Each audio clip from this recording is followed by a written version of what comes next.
Hello everyone and welcome to The Apex.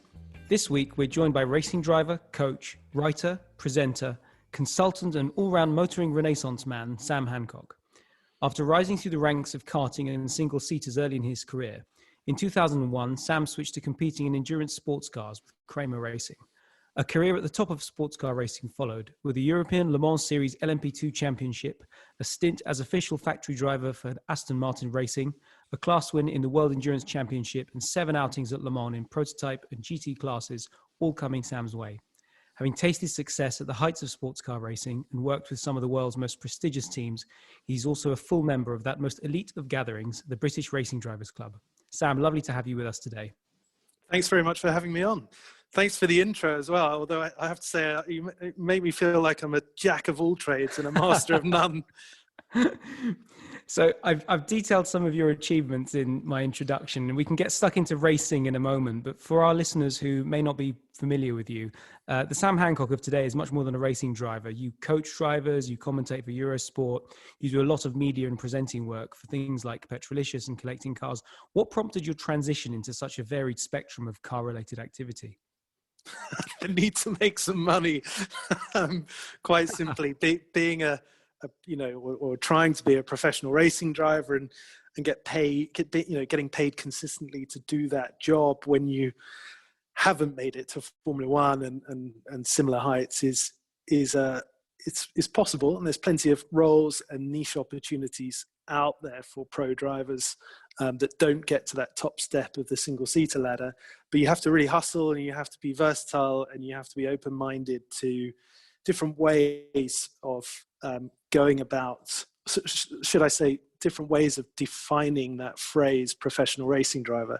And that's a process that, I started an awful long time ago now, when I was in sports car racing and just starting to get paid here and there, or at least have my expenses paid, in my early 20s, going from having to scrabble around to raise loads of sponsorship money and kind of really wearing a marketeer's hat during the weekdays before, crash helmet at the weekends, to suddenly sort of reaching that tipping point and starting to not have to take money to the teams to secure my seat, but actually starting to earn a few quid, but in no way a consistent way.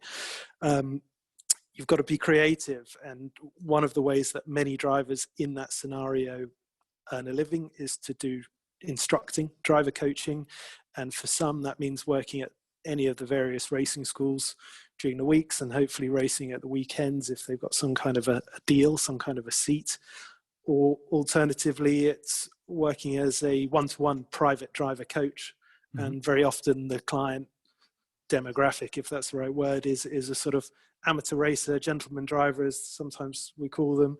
And and you can build up long-term working relationships with those guys. And I would say that everything I do now, everything that was on your sort of bullet point list a moment ago, starts with that driver coaching role, which itself is an extension of, the sort of the pro driving kind of motor racing element of it. Mm-hmm. Well, that's very interesting. So speaking of the racing itself, so you've got a vast amount of experience with racing cars of all types and vintages. I've seen footage of you slinging a Lister Nobly around Goodwood, battling in a 246S Dino, and of course competing in cutting edge racing cars, not least in your 7 outings at Le Mans. So how does driving a vintage car on the limit differ from a modern racing car? And do you have a preference for the new stuff or the old stuff? Oh, great question. They differ enormously. And in fact, the stark contrast was, brought right home the other day when I was doing a magazine track test for Motorsport magazine, who were doing a feature on the new endurance racing legends and Masters endurance legends, 2 series in the historic racing circles that cater for very young sports and GT cars with Le Mans history. And we were testing a bunch of cars, that are reasonably young. So, from roughly the year 2003 to roughly 2016, I think was the age range. And it was just quite interesting because, to be in such contemporary machinery when I spend most of my time these days in historic cars was not only a lovely sort of step back in time to what I used to know and love circa 8 or 10 years ago, but also it was just a real reminder of the vast differences between the cars. And I would say, to answer your question, how do they differ driving them on the limit? Well, the job of, let's say that this particular Lola LMP1 with a Judd V8 engine that I was testing the other day, that's kind of a 2010 era car, very similar in fact to the Aston Martin LMP1 Golf liveried coupe that I raced 10 years ago at Le Mans. That's a sort of I don't know, kind of a bravery quest, if you know what I mean. It's sort of, how late dare you brake, how much speed dare you kind of roll into the apex, how early are you willing to commit to the throttle to keep that corner speed up and activate the aerodynamic downforce, which will give you the grip that you hope will be there on the exit of the corner, that you need to rely on for the exit of the corner. And a lot of that is gut feel and experience, making lots of very quick little decisions subconsciously as you feel the car underneath you. But it's a case of doing that with precision, so it becomes a bit of a point-to-point exercise. The perfect braking point, to the nearest meter, the perfect turn-in point, connecting with a perfect apex, all the while getting the right rolling speed. And if you can string that process together in a contemporary, high downforce, high power, slick tired race car, then you're going to put together a very quick lap time. Mm-hmm. What it doesn't demand is what I would say, it does demand a sense of feel, but it's not what I define as a sense of feel from a car. So when I talk about a driver needing feel, I tend to think of an older car kind of wafting in a four-wheel drift from one side of the circuit to the other, and something like the Lotus 49, something like that, the kind of Graham Hill style car. Yeah, it could be, but it applies to to cars of even lesser grip and older age than that, and frankly even younger stuff too. It could be a reasonably modern little Formula Ford or something on skinny tires, but the point is something that slides and drifts, whereas in a lot of contemporary machinery, particularly prototypes and single seaters of a very high level, they have massive amounts of grip and they are absolutely bolted to the road until the moment that they're not.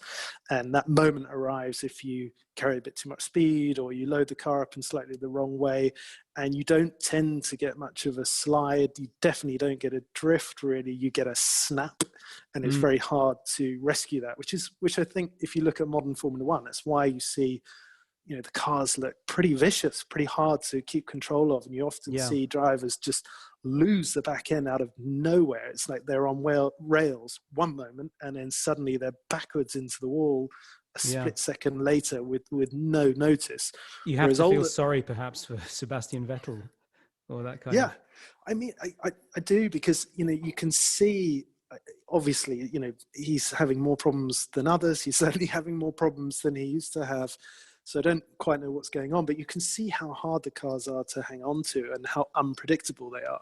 So that is indicative of a modern race car in general, I would say.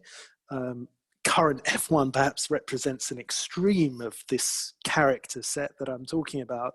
But by stark contrast, the older historic race cars that have these lovely long drifts and slides, that's a very different sensation. And driving one of those on the limits demands a different kind of feel. I would say less courage. You're not braking crazy late, and you're not rattling through the apexes on crazy speed with sheer blind hope that the downforce is going to keep you on the track through the exit. It's a constant sense of feel, and you need to be much more dialed into the nuances of the car, much more dialed into the subtleties as it kind of communicates its needs and its movement through the seat and through the steering. And certainly the older cars they're moving all the time, even on the straights. Even when you upshift in let's say 1960s lightweight E-type race car or something. And when you depress the clutch to select a higher gear flat out on the, on the back straight at Goodwood, for example, the car gives a little wobble as you get that momentary weight transfer forward and aft. And if you're not used to that, if you're coming from modern racing exclusively, as I did about 10 years ago, I came from a history only of modern single-seaters and sports cars. And it's weird. It's scary. It feels like, honestly, like the car hasn't been bolted together properly. Perhaps somebody forgot to tighten up a wheel nut or something, and it's moving on the rim. That's how alien these historic cars can feel if all you know is contemporary. That's a very interesting way of putting it. I think there are also many car enthusiasts out there who quite fancy the idea of being involved in racing, modern or vintage. But let's face it, especially given what you've just described, we aren't all Ayrton Senna. Aside from obviously brilliantly fast drivers and deep pockets, what in your experience, including with Jota Sport, I suppose, separates a great racing team from the merely good? Well, in the modern racing world,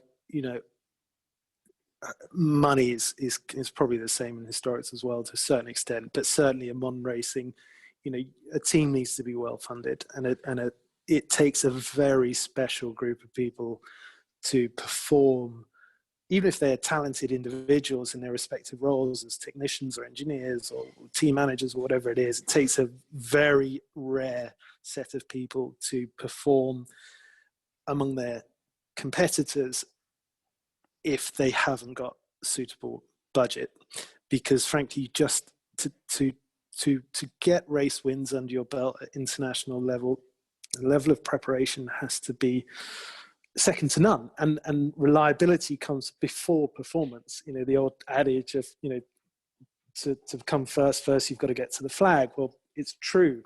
And to prepare, let's say you're talking endurance racing, let's say you're talking about Le Mans, 24 hours, to prepare a car to get to the end of Le Mans, the rigors of 24 hours of intense racing, you can't leave anything to chance. So you simply need a tremendous amount of budget to have, let's say, a very restricted lifing of components. So you're replacing things for new or rebuilt on a very regular basis, probably being a bit too cautious with the kilometers per component that you're willing to put on them. And you've got to have a lot of people. You want to have specialists in every area of the car's preparation. You've only got to look at the bigger teams at Le Mans and see how they bring in an army of new, freshly rested mechanics and engineers at certain shifts during the race so that people don't get too tired.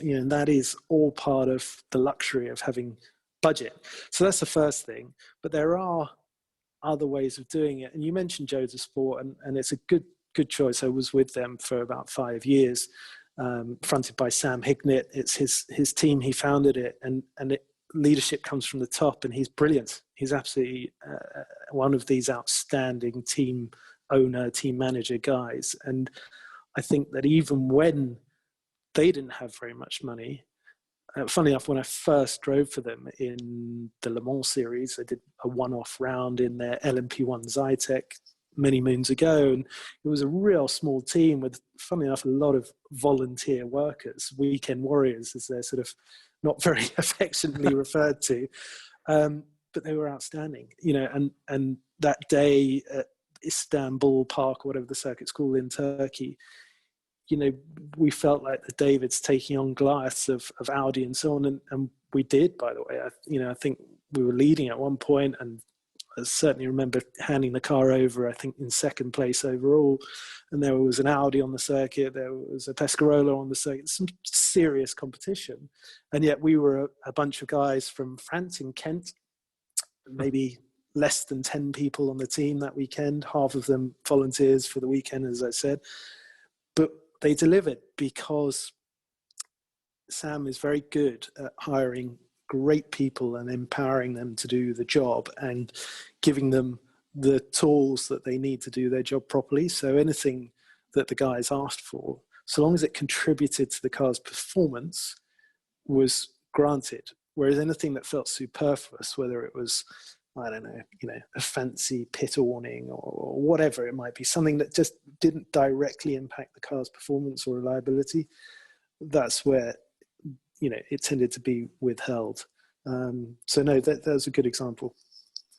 That's very interesting. I was going to move on to talk a bit about ownership, which is something close to our hearts here at the Apex. And I think you've mentioned elsewhere that when it comes to driver coaching, your role as an advisor for buying classic cars often comes out of your experience in coaching the relevant collector on the track. Could you tell us a bit more about how various driving styles and levels of skill influence your recommendations when people ask you for them? Sure, absolutely. So through my kind of, I suppose, my sort of primary role as a driver coach, and working with a small number of amateur racers who are taking their racing very seriously, but it's not their day job. They're doing it for fun. They've got businesses to run, families to spend time with, and so on. What they want is to not waste their time.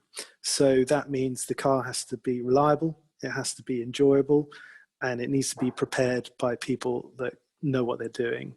So inevitably, as the relationship between coach and sort of student, if that's the right word, builds, you end up talking a lot about what might suit that particular person in terms of their driving ability, the level that they're at, but also where they want to get to, what events do they want to do.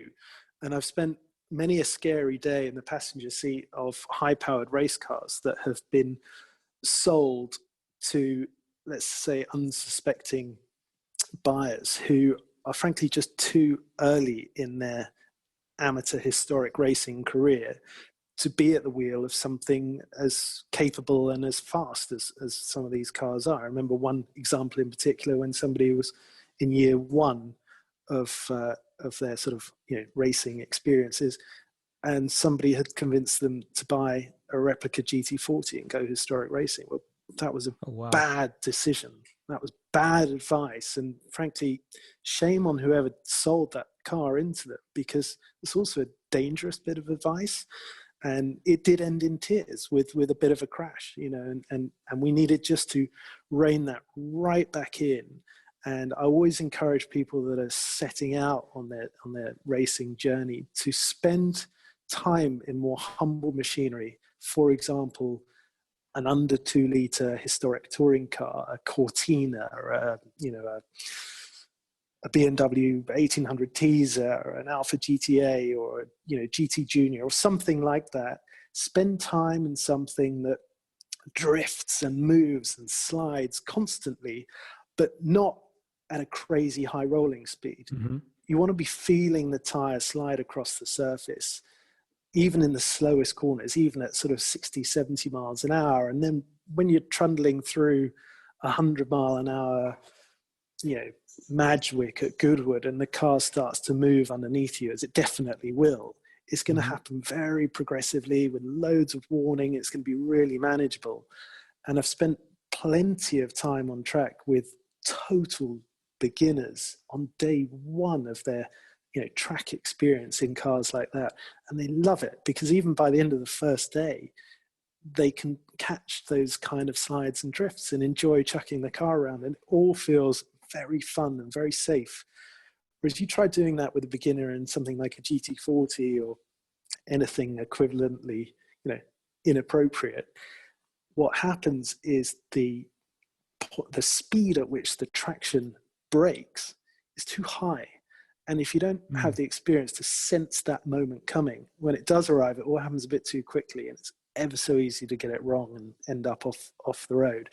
So my advice, or my role as an advisor, starts with sort of driver coach's hat on, and a sort of a gentle inquisition, as it were, into, okay, look, based on your experience, or based on the kind of driving level that I'm experiencing from the passenger seat sat next to you, and based on our conversations of the kind of cars that excite you, the kind of events that excite you, the kind of things you hope to be doing eventually, maybe try this car, maybe try that car.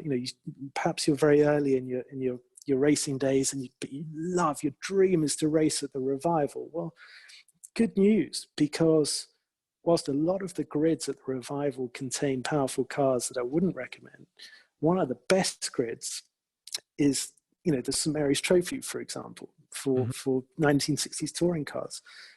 Well, compared to other areas of historic racing, the cars are more affordable. B, they're absolutely outstanding coaching cars, so we can spend loads of time on the track together, and I can sit in the passenger seat safely and with comfort, and we're in a big square 3-box tin can, and there's a full roll cage, and there's plenty of space for the two of us to sit side by side on a track day when we're doing some driver coaching. And if you buy the right car, it would be attractive to the sort of selection committee at Goodwood, who might be interested in having it on the grid. So they're the kind of conversations that we might have. And then separately, at the other end of the scale, there are plenty of clients I work with who fell in love with racing, through the 80s or 90s, for example, and just obsessed with Group C. And, I've got one German client in particular who loves Silver Arrow's Mercedes, the C9, the C11, and so on. Another one who loves, Rothman's Porsche 962s. Another one who loves historic Formula One of the 70s, because that's the era that they grew up watching. That's when they really fell in love with motorsport, and that's when they really kind of set their hearts on the cars that to them were the dream aspiration. And what's nice these days is all of these cars are eligible for something. You can actually go and buy these things, you can race them, and you can have a great time. So you need to create a ladder system. You need to have a conversation that says, okay, look, I hear you. I love your taste. I love your ambition. I don't recommend it for you today. We need to do some work on your driving. I want you to get there. And by the way, those cars are not as scary as you might think. They are actually quite accessible. In some cases, they've got the budget that they need. And so it's a case of, okay, look, this year, why don't you think about buying this and racing in that? And let's work on, let's get something a little slower, but something that shares the characteristics of that Sauber C9 that you've dreamt of racing and owning one day. Let's get something that's, less powerful, but still runs on slicks. Let's get something that's got a little bit of downforce, but not a lot. And just get used to that feeling over the next 6 or 12 months. And so just coming off use it as a springboard. And so just coming off of this, how mechanically minded does an amateur driver like that have to be to get the most out of their car, especially when it comes to vintage racing? Is spannering away an important part of the enjoyment, or can you go without? Most, and I should probably include myself in this, don't know one end of a spanner from the other. To be honest, I didn't want to be mean. No, it's not really a requirement.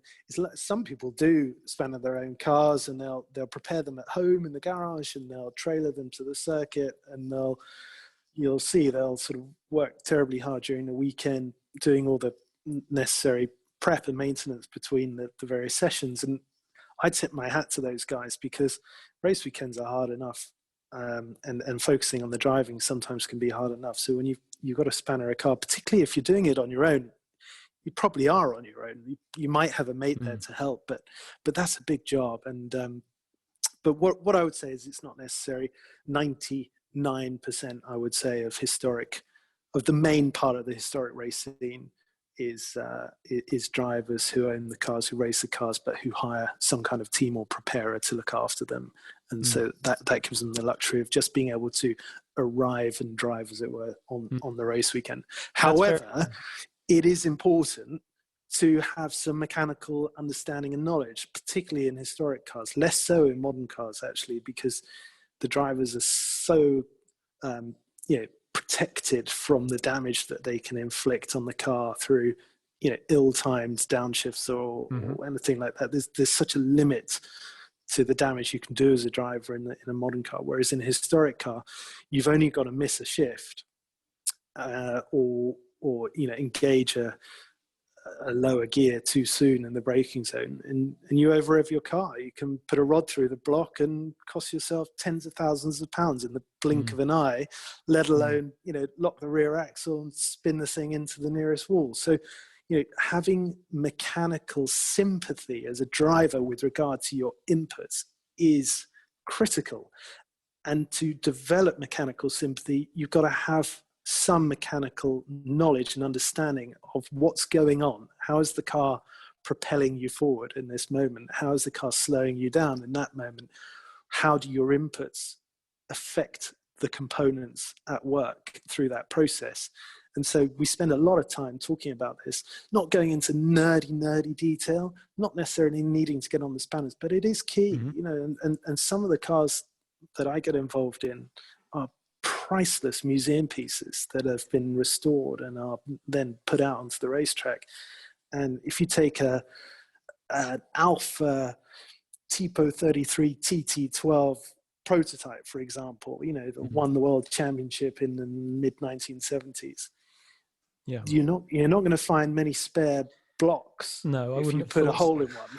So you really need to know what you're doing to make sure you look after that engine. That's absolutely critical, and I certainly prioritize that myself as a driver, and spend a lot of time working with my clients as a coach to make sure they understand that too. That's a really fascinating insight. On a more personal note, what's in your garage at the moment? Do you have a particular classic car that you have a strong attachment to, or that came with some good stories? I only have one car, which is probably not to everybody's taste, but I love it, and that's a 1995 Ferrari 456 GT, the Not manual bad. gearbox. Yeah, I mean, look, I love it. I know many people that don't find it interesting at all.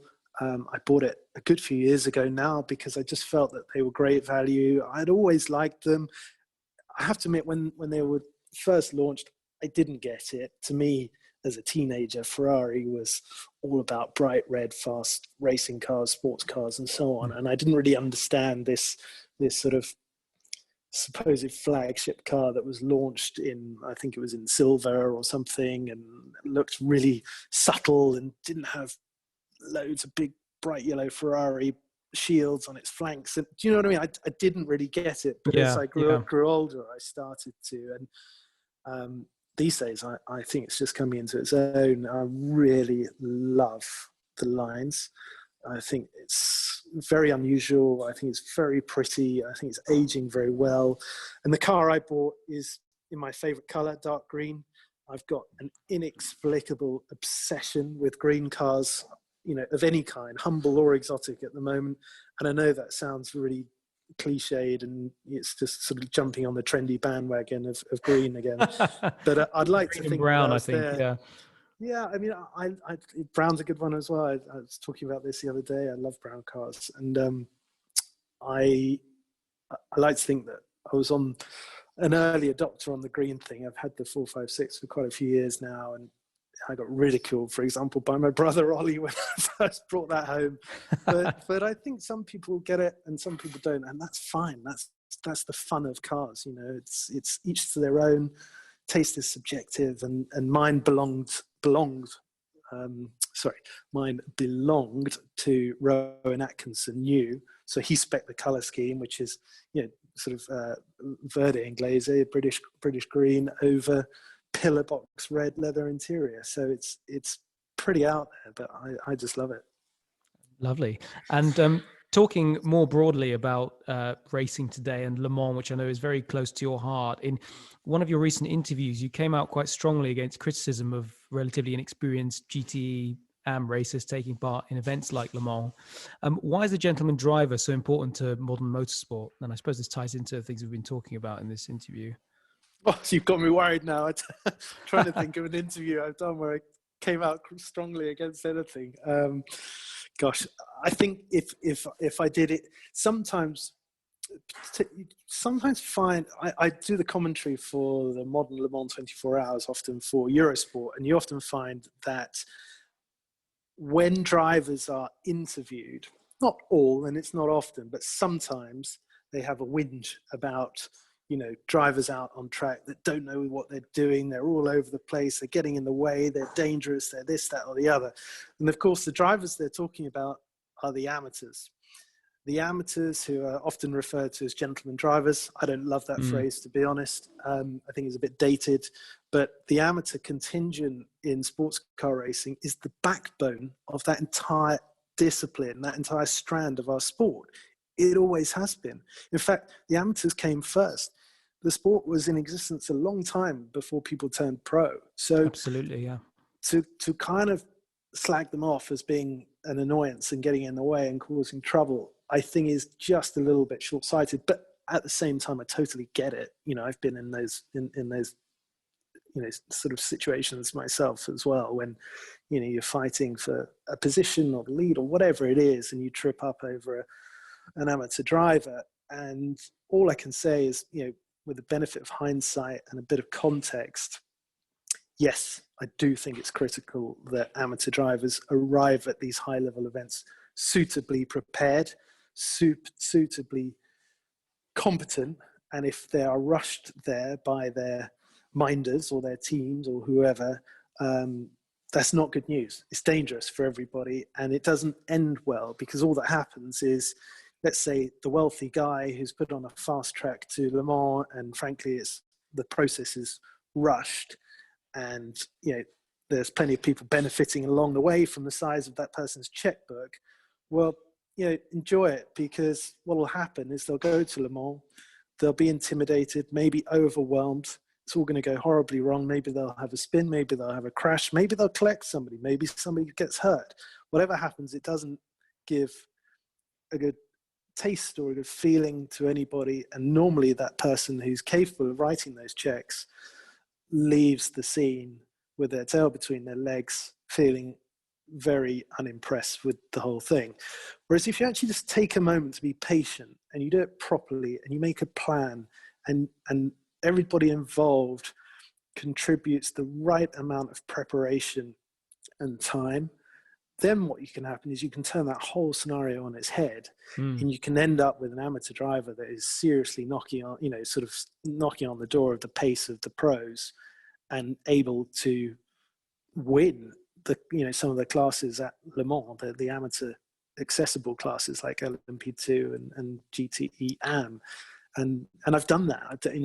I've trained 3 LMP2 class winners over the years from very early in their career. In fact, one was, had done not a single track day before our first day of coaching started. Well, wow. Fast forward 4 seasons and he's on the grid at Le Mans. Now that doesn't sound like very long. I know you could say, well, that's rushed 4 seasons to get on the grid at Le Mans.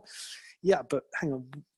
We had a plan, we had a structure, we were doing an average of a day a week, and loads of racing and loads of background work as well. So he, and then fast forward on a couple of years from that, and he was an LMP2 class winner. So it is possible to do it quickly, but only if you have structure, only if you have a plan, and only if you take it seriously. That's a really fantastic way of putting it, I think. And moving on to our final questions now, you're engaged with the car world in so many interesting ways. So as we mentioned, racing, presenting, brokering, writing. What's your advice for the next generation who might want to follow in your footsteps? Well, it depends what angle they're coming at it from and what they might like to do. So, when I was growing up, all I wanted to be was Formula One world champion, like everybody else. And then you get a little bit older, still talking, teens or whatever. You say, okay, maybe world champion's a bit ambitious. I just want to be a Formula One driver. We've all been there.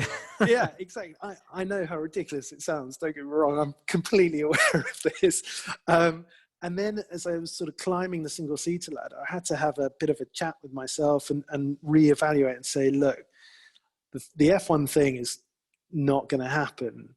But wouldn't it be amazing if I could just earn my living somehow as a racing driver? It doesn't matter what the definition of that ends up being, but I just want to be a professional racing driver. And that's when you start looking at sports car racing. And that's when I spent a lot of time battling to get into world, and it paid off. And then as you get older again, you start to see that, maybe you need to reevaluate, rethink. And it's about just being fluid and open to new ideas, new possibilities. And I'm very lucky. I really am so grateful that I sort of gravitated into the world of historic racing over 10 years ago now, for even 15 years ago. And that was by chance, really. My dad is a little bit involved in it. Through him, we've got some great family friends that are involved in it.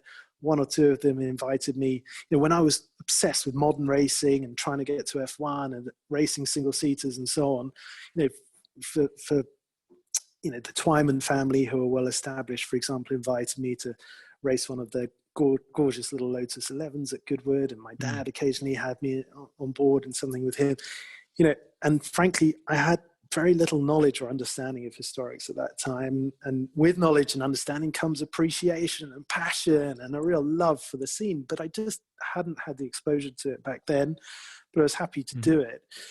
And that started the whole thing.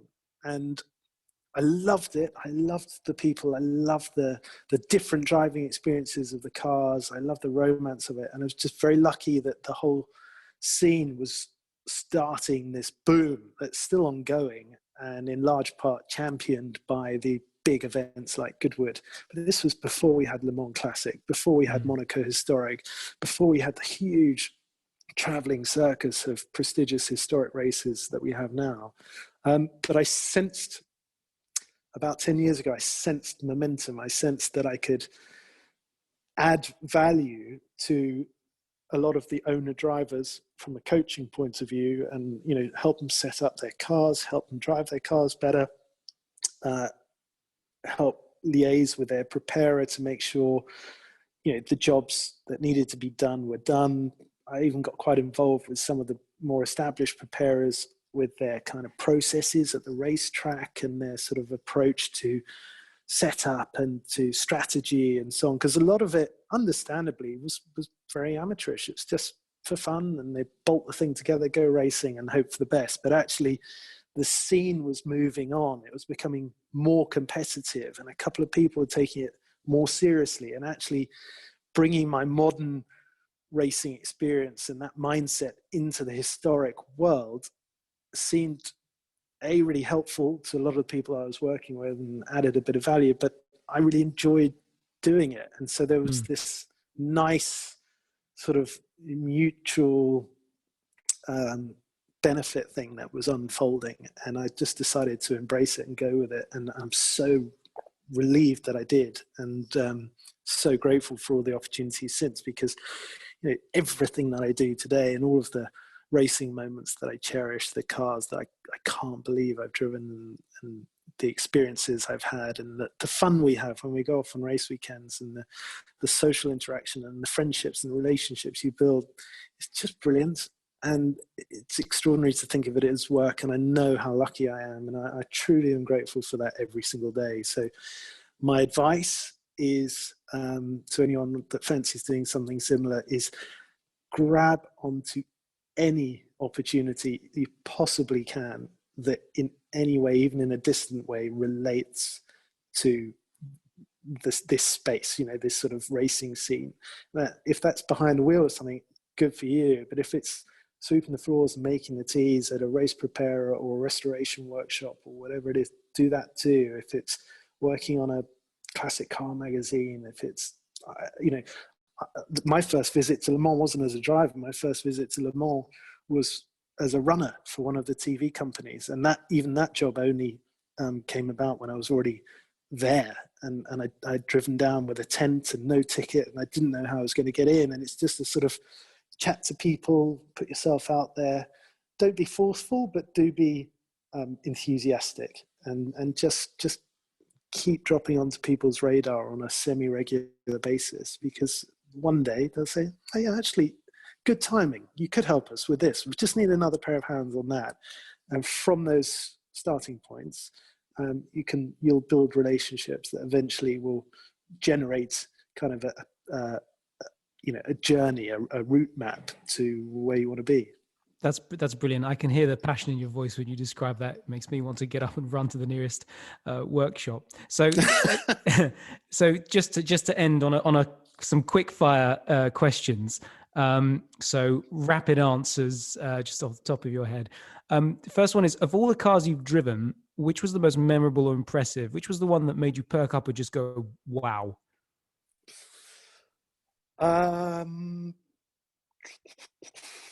That's a really good question. There've been so many. They impress in different ways, but I mentioned earlier on the Alpha Tipo 33 TT12. Mm-hmm. It's not the best handling car in the world, but for sheer presence, it's got to be right up there. It's an extraordinary, evocative, iconic looking sports prototype racing car. And the moment it made me sit up and go, wow, was the first moment I accelerated out of the pit lane on its first test day, its first shakedown day after restoration.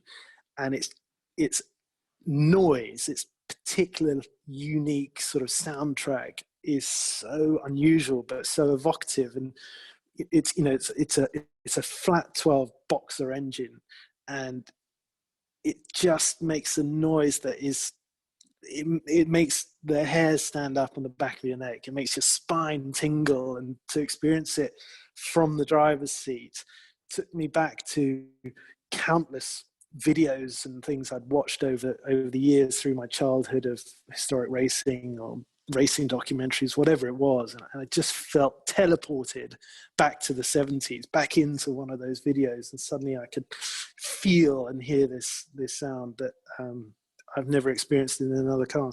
That's amazing. So second question, favorite racetrack?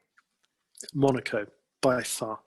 That's very interesting, because most people have said Spa or the Nürburgring that we've had on.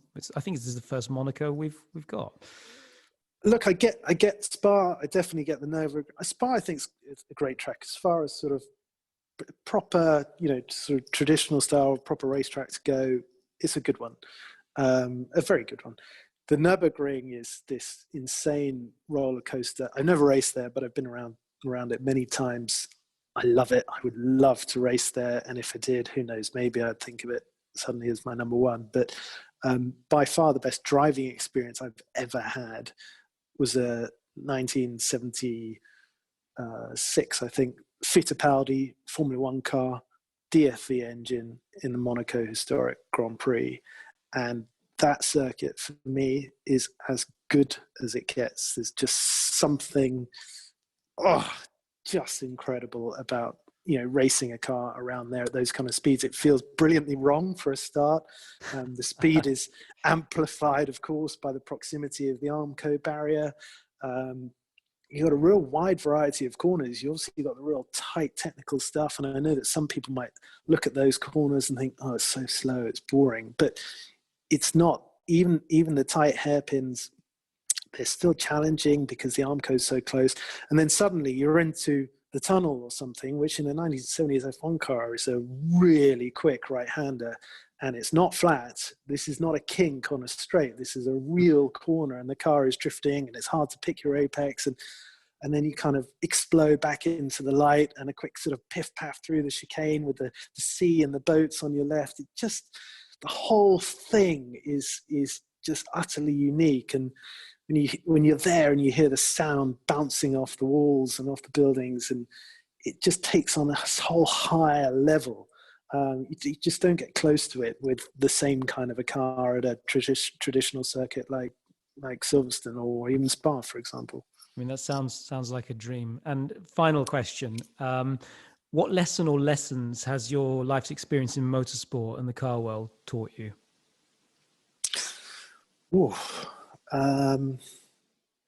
Crikey, lots, I'm sure.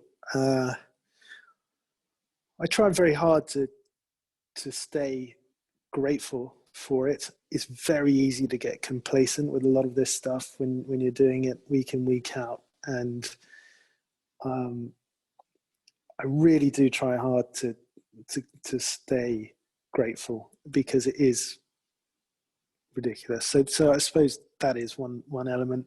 But also just keep pushing. And because sometimes in particularly a career like this, everything we've discussed sounds really appealing and a little bit glamorous maybe, or whatever. The reality is, like so many of those things, it's not. Behind the scenes is, and has always been, loads of hustle, loads of heartache when you lose momentum, or progress stops, or you don't have a seat, or you don't have the sponsorship money that you needed in your youth, or whatever it was. And there's definitely a lack of job security, that's for sure. And over the years, that's why I've branched out into these other areas. And each of those is hard at first, and then you build a bit of traction and momentum builds, and you kind of roll with that. So yeah, I suppose the other lesson is just keep pushing, because actually if you do, something will give in your favor soon enough, and then you're off to the races, literally, hopefully. Well, I think that's a great note to end on. Sam, thank you so very much for speaking to us today and for giving us such a fascinating insight into your world. My great pleasure. Thanks for having me.